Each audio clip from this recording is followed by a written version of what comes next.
আগামী বৃহস্পতিবার ২১ তারিখ পুনর্নির্বাচন রয়েছে ফলতা বিধানসভা কেন্দ্রে।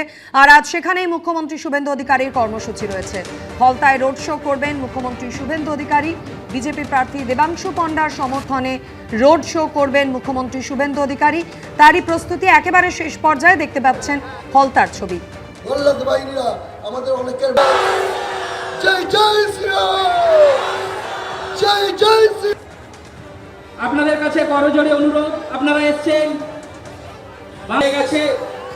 সরাসরি এই মুহূর্তে ফলতায় চলে যাব। সেখান থেকে রয়েছেন আমাদের প্রতিনিধি উজ্জ্বল মুখোপাধ্যায়।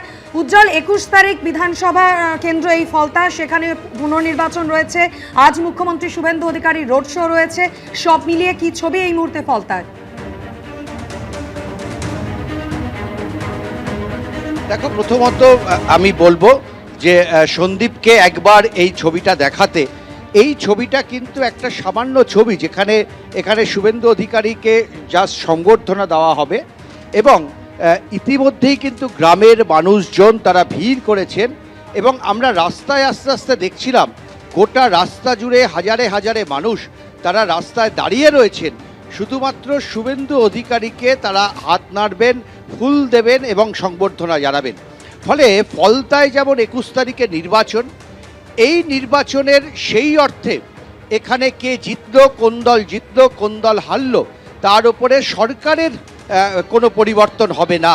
কারণ আমরা জানি যে বিজেপি সরকারের যে বিপুল পরিমাণে সমর্থন নিয়ে তারা এসেছেন, তাতে ফলতা আসন এই সরকারের কোনো পরিবর্তন করতে পারবে না।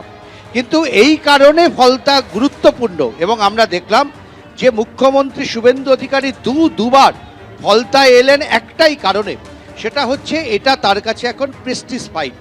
অর্থাৎ বিজেপি সরকার তৈরি হওয়ার পর প্রথম একটা নির্বাচন, যদিও এটা সেই সময়ের পরে, কিন্তু সরকার এখন বিজেপির।